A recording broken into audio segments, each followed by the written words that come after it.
So before we start with our presentation, we would like to plant a seed of curiosity within you.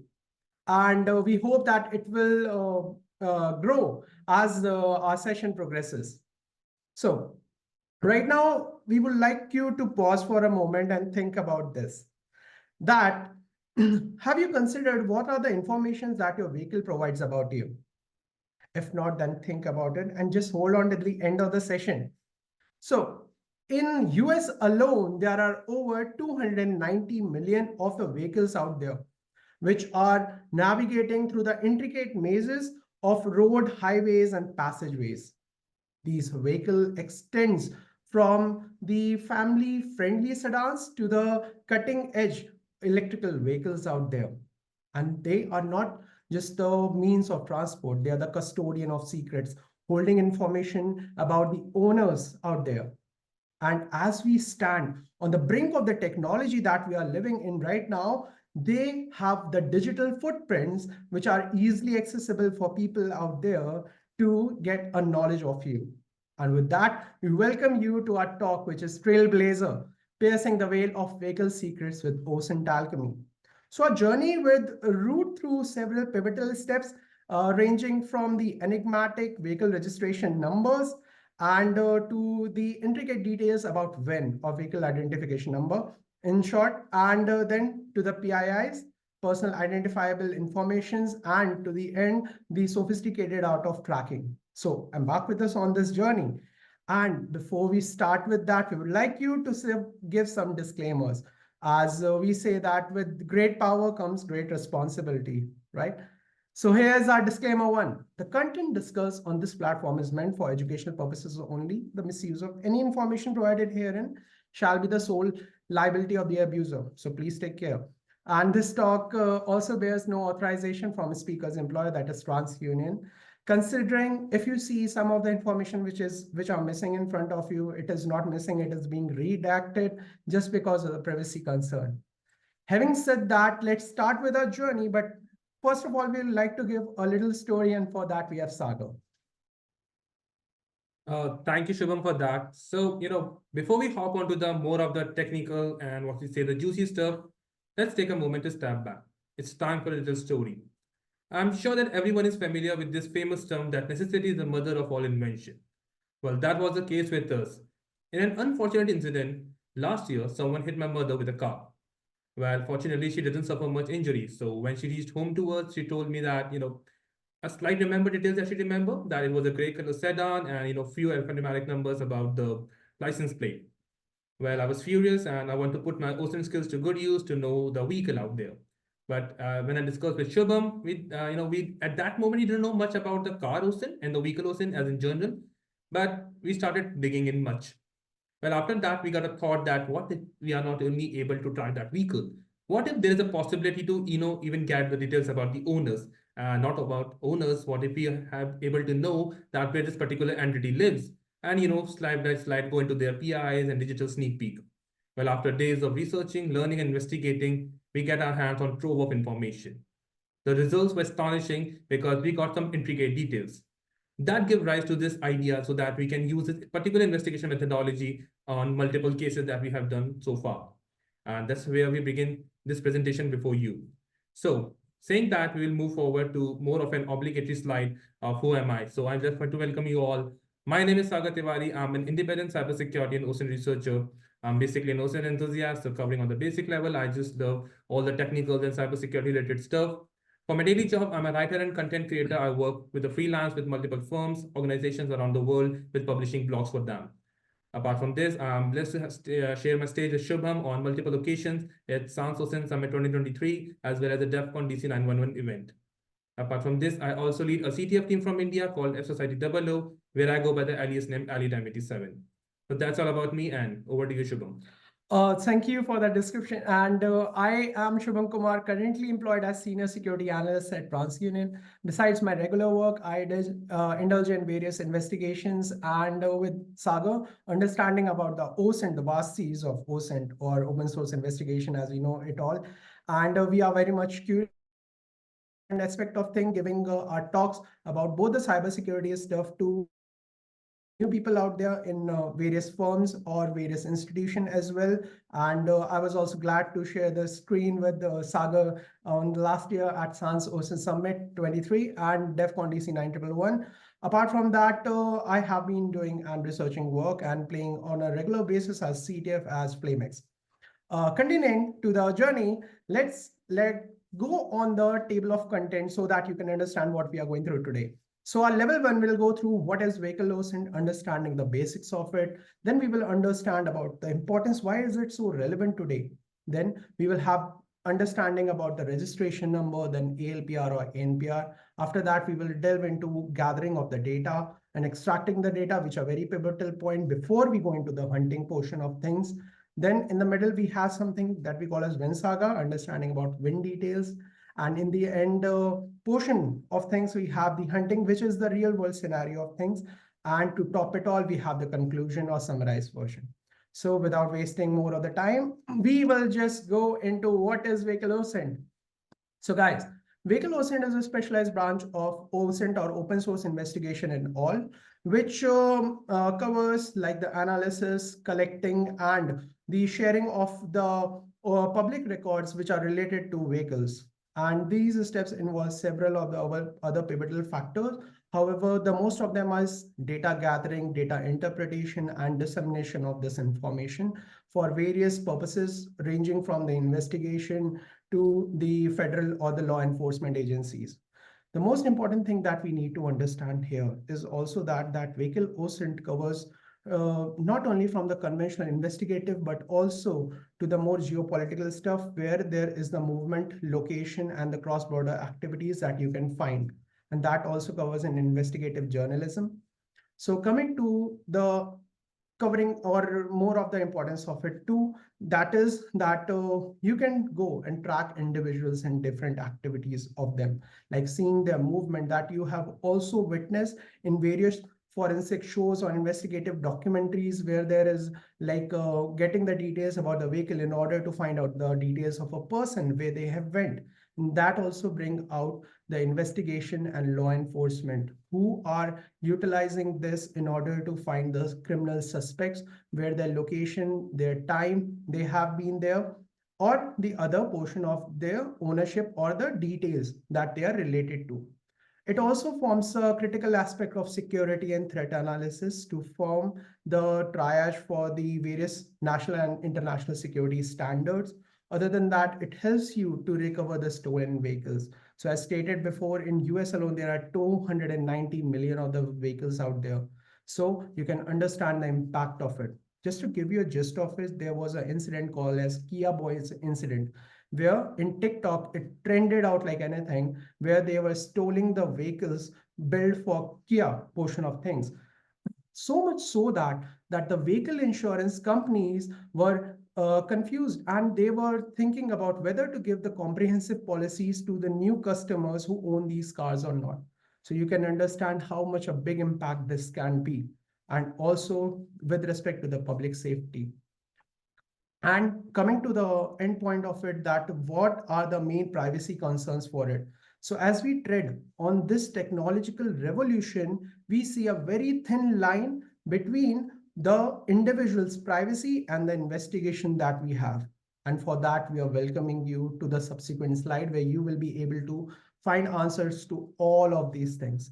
So beginning with it, we have registration now.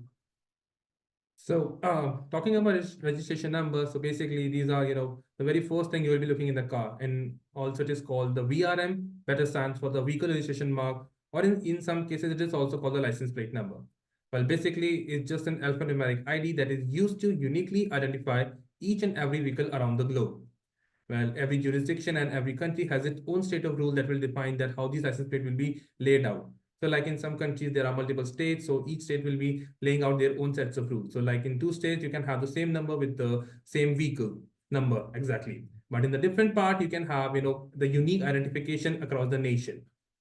As you can see on the left-hand side of the image that we have a global map with all the license plate being laid out. So basically it's a global resource called World License Plate that is quite useful, because there are lots of license plate and you can know that in which part of the world, which part of the country, how the license plate looks like in the region. So look, let's take an example that if you're looking at an unfamiliar car, like it happened with us during the case that we were looking at an image where we have to geotag the image, like we have to know what part of the world this image belongs to. And there was a vehicle in the background, and just by looking at the VRM number or the license plate number, we didn't read the text, but just by getting the layout, we just traverse that record with the world license plate, and we get an idea. We get a gist at which part of the world it belongs to. Then that way, for the investigation purposes, registration number is quite useful. So like moving forward, we have the ALPR and ANPR section. So like we have the ALPR section where ALPR stands for the automatic license plate recognition. So basically it's an OCR technology that uses the live camera feeds to read the text out of the car vehicle license plate. It is quite useful for the police and the federal technologies because, to track any kind of illicit activity that is being carried out. Well, the ALPR technology can be mounted on multiple systems like the poles, toll booths, or even on the remote mounting system for the police vehicles. A recent study shows that there are multiple instances of ALPR that are being exposed online. So as you can see in the image on the left-hand side, that we were able to track some of them down just by finding with particular Google Docs or search queries on internet-connected search engines like the Shodan, Census, or Binary Edge.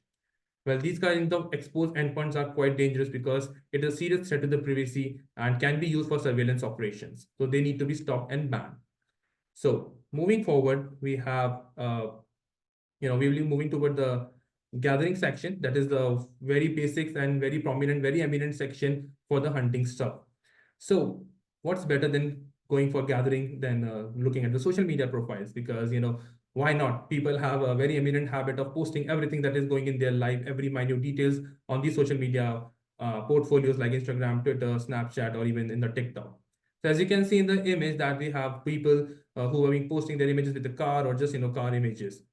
Well, that innocent looking images might be, just a simple post look like from single slide view.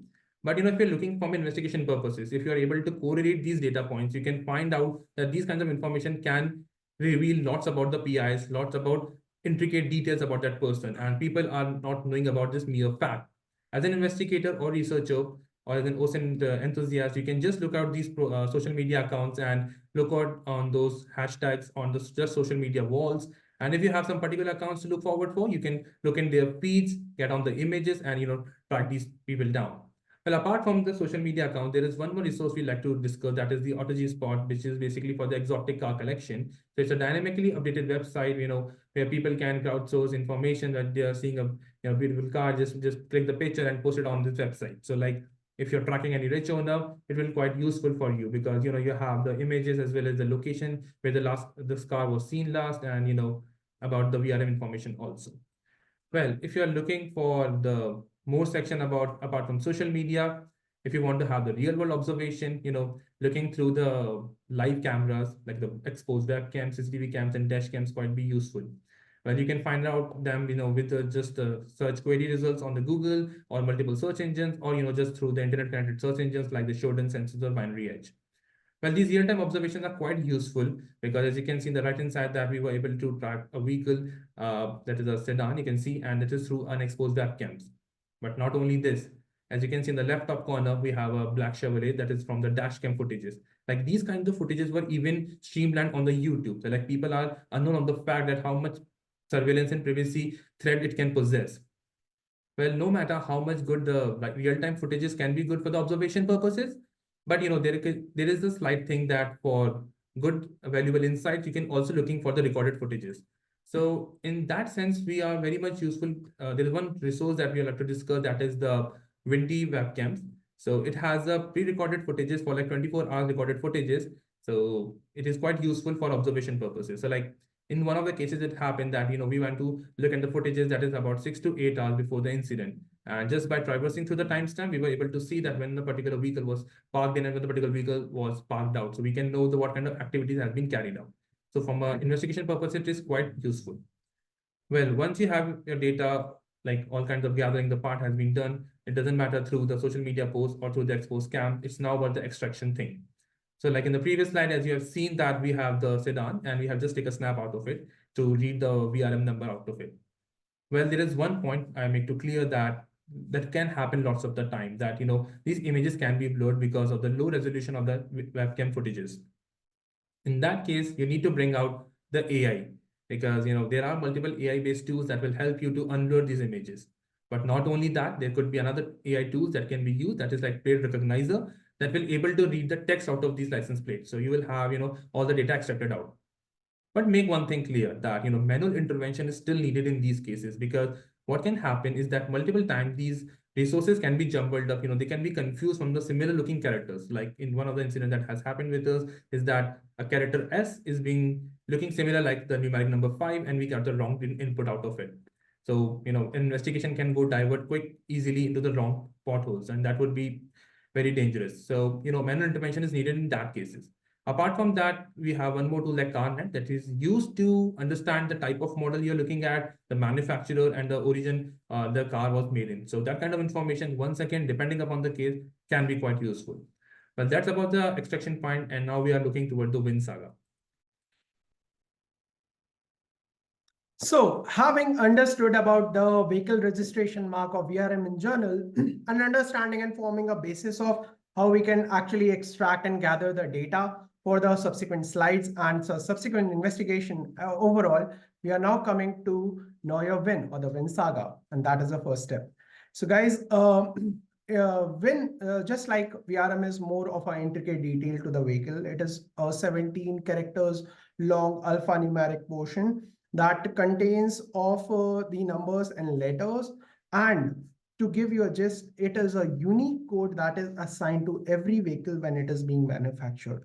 Since it is a unique code, so it helps you to identify and differentiate the two vehicles from each other. So that means that no two vehicles out there can have the same VIN number overall. It also serves a specific purpose to identify about the vehicle, and that we will understand about the upcoming slides basically.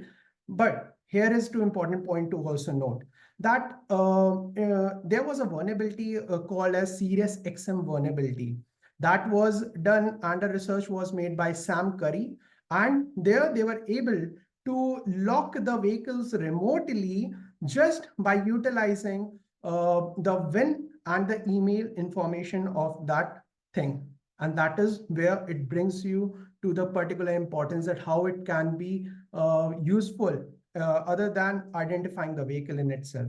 So having understood a bit of the importance of it, we can just go to locating the VIN. How you can actually find it out there in your vehicle. So where are the location it is out there? So there are multiple locations that you can see.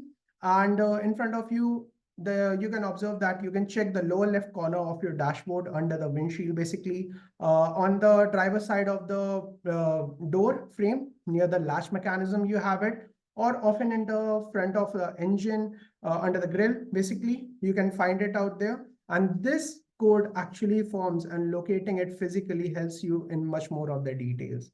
And that brings us to how you can actually decode this VIN, how you can understand its meaning. So there are particularly two methods that you can say out there. One is the manual portion and other utilizing the online sources. So first we take a look at the bit of a manual decoding method. So overall, the VIN in itself is a 17 character long one. So every single pair can give you a lot of information. For example, character 1, 2, 3 in front of you, if you are able to see, that is the stand for WMI, or World Manufacturer Identifier. So the first character gives you the information about the manufacturer or the where the vehicle was actually being there. And also to the 2 and 3 characters actually identifies about the manufacturer in itself.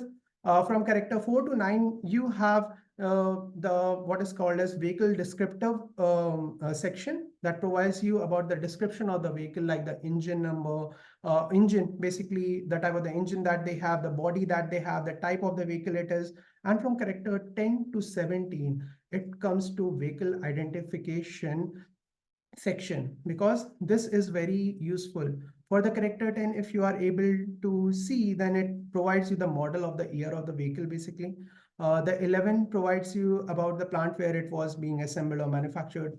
And from the character 12 to 17, this is very important, because these are the ones that actually differentiate the two vehicles from each other. And they are very unique for every single one out there. So having understood doing it manually can be a bit intimidating. So we can just turn to the more online resources for that. So there are many one out there. To give you a gist of it, we have use VIN decoders for us. That provides you information. If you feed for the VIN, you can find out the make, the model, the year it was there, the type of the vehicle which is out there, the engine. In some cases, you can find out, or also you can find out the ages of that vehicle. So having understood like what is when, how you can locate and how you can decode the information out there, doesn't it gives you a more of the intricate details about the vehicles? But hold on, we will do it more. So we come now to the more of the juicy stuff relating to the real world scenarios, that is hunting the data. So till now, let me refresh a bit. Till now, we have understood that vehicle registration mark or VRM or registration number that you see is something that you can take it out from the point of the contact of the person that you are very much interested in. After that, taking that detail, if you utilize some of the tools, you can actually relate it to VIN, which provides and opens up a plethora of information out there. So we have utilized wincheck.info for that, or the FaxWin. These are some of the resources that we have utilized. There are other ones too, but they can provide you the information to relate the vehicle registration number to vehicle registration mark to the VIN, vehicle identification number. After getting this information about the VIN, then you can actually go and see a lot more detail about the vehicle itself. But hold on, because vehicle registration mark or registration number, when being used with different websites, so for example, howismydriving.nyc actually provides you the ticket violations and the locations that has been related to that registration number. So why this information is is kind of important, because it helps you to identify where the person was being there. It helps you to form a risk profile of the person, and in some cases it can also tell you if the person that you are very much interested in has been seen in high sensitive areas. So please take a note of that. And coming to the global perspective of it, in India in itself, there is e-challan websites that are more like the ticketing systems, can provide you information about where the registration was being done, registration date of it, the engine number, and also in cases it can provide you the details about the owner.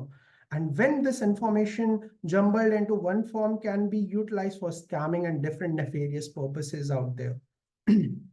So this is just one thing. Let's leveling it up, because we have the information of VIN right now with us. So with VIN, you can open up a broader spectrum of information. So you can utilize platforms which can generate various reports for you. We have utilized wincheck.info again for this to generate reports, because it provides you a lot of information. For example, the sales record of it, the equipments they are there, and the body types it has, and other things as well. So if you see the sales record, you can understand that where the vehicle ownership was being found out. You can understand where the transaction has been done. So if you are able to correlate all these informations with the person of interest with you, you can form a whole story about it. Sometimes it also happens that you can see recalls and complaint regarding the vehicle. Now, recalls and complaints are very much essential because it helps you to identify where the position of the vehicle vulnerability lies, kind of. Because in the Kia Boys incident in itself, there was a problem with the immobilizer if you try to find it out. So having that information in the nefarious people's hand, they were able to violate that and cause a mass havoc. So understanding these information is quite critical. Sometimes you can also find these information related to the accidental point of view or to the sales records that were there as we defined earlier. So coming to the salvage records, we have sites like Poctra, which actually helps you to identify where the vehicle was being seen or being damaged at. You can understand the accident that happened. And if you do a bit of a Googling, you can understand about the parties that were involved. and form a whole story again with that. So please understand, all these informations when you see can quite be understood that they don't mean a lot, but if you are able to utilize and track every single one of them, then you are able to form a profile of the person that you are very much interested in. And that is a kind of the thing that is done by nefarious or by law enforcement agencies as well. But however, we are going to level it up again with the more of the PII's information in that Saga. So, like Shubham has already told that we have done the use the VIN number for all the technical information. So, like we have the VIN number for 20 Hyundai Sonata vehicle, and we have all the basic technical stuff up there. But this kind of PI information is not readily available for you. So, like this is the spreaded breadcrumbs, and you have to hunt for it down. So one of the process to do it is use this VIN number on the search engines, and using the Google Docs, you can just able to get out some records like the Excel sheet on the PDF records, and you can find out that there could be a name, an address, or even the email address associated with that VIN number. Well, this is quite a tedious and manual process to do it, and it is a time-taking process. So if you want to speed that up, there are multiple online resources, and one such resource that we have used was That's Them. So as you can see in the left bottom image that we have a VIN number, and with it associated what I call the 4 pillars of information, that is the name, primary address, contact info, and email address. Well, this information is quite useful because now you know the owner of the vehicle and basically where he or she lives. And that kind of information can be open a new realm of investigation for you. But the thing doesn't stop there. You can also able to hunt down the relative information. So like they could be brother, sister, mother, father, and any other relative member. And if they have the information associated with the one we are targeting, then it can quite useful because once again, you have all the bases and trove of information with you. So that can be help you with the investigation part. Well, if you're looking to get more detailed information, you can get through it. So like for investigation, it is quite useful, to have a profiling. So you want to know that what subject of interest looks like and what kind of age that person is. So like when we are looking at the more detailed extraction part, we can see that not only the name but also the date of birth. So that will give you the age information. Now, apart from the residence address, we have the home facts, like when the house was built, what is the estimate market value of that house. That will tell you, like, is there an apartment, is it just a villa, is it just any kind of rented houses. So that will give you background wealth information about your subject of interest. And with that, we have the phone numbers and email address. So like as you can see in the previous slide, we have just a single information that is being extracted out, but now we have lots of information, and that will once again create a lot more broad spectrum for investigation purposes.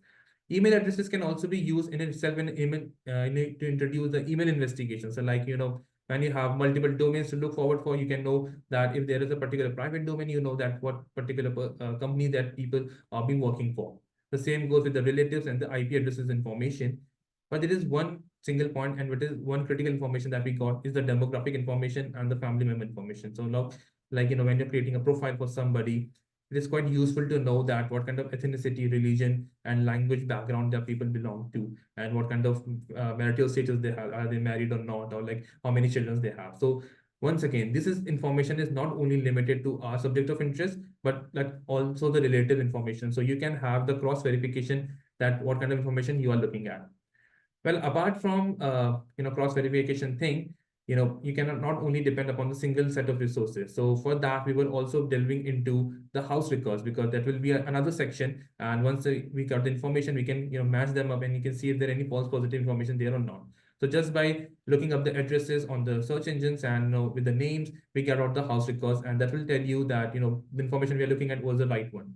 And not only this, we can also look at the previous owners of the house owner. So like you can see that is it the base of some kind of illegal activities, maybe for investigation purposes, it is quite useful.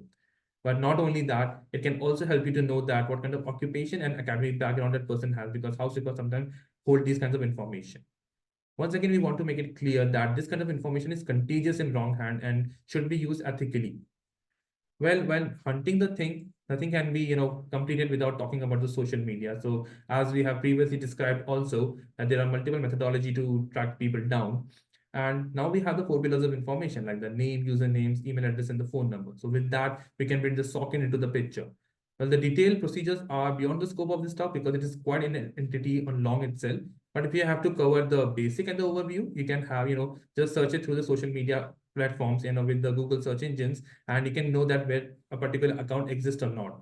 And if you're not, fond of doing all the manual labor, you can also go for the online resources or automated tools. That are plethora of them available online or on the GitHub repository. So, you can have all kinds of information get out, like, is there a particular account associated with this particular name or not? And in that sense, we got two accounts, like the Instagram and the Facebook profile, that will help us to delve into their more personal life, and you can see the public posts that are being made. And once again, that will cross verify the data, that if we are looking at a particular vehicle, was it a part of some kind of activity or not? Is there anything other that we can look forward and delve into deeper? Well, apart from social media, there's one more thing that should be taken into consideration, was to look at through the expose cam. So, like, once again, previously described in the manner that you can hunt for these expose cam using multiple search engines. There could be way to, kind of find it out over the Shodan sensors or binary edge, and, you can have a look into it. These kinds of information is quite useful from investigation purposes, but, can be dangerous if it is done from the nefarious activity. So, dealing with that, we'll be moving toward the conclusion part, and talking is like vehicle OSINT plays a pivotal role, about the vehicle and enhancing and understanding of the potential that it possesses.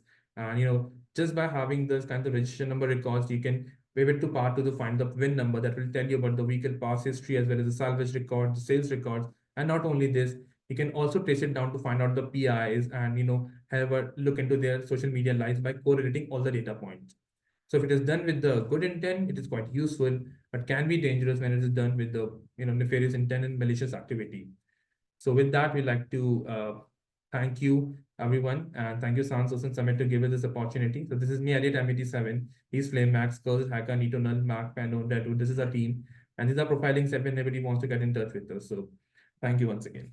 Thank you. And before we would like to state that don't just see things, observe. Thank you. Thank you.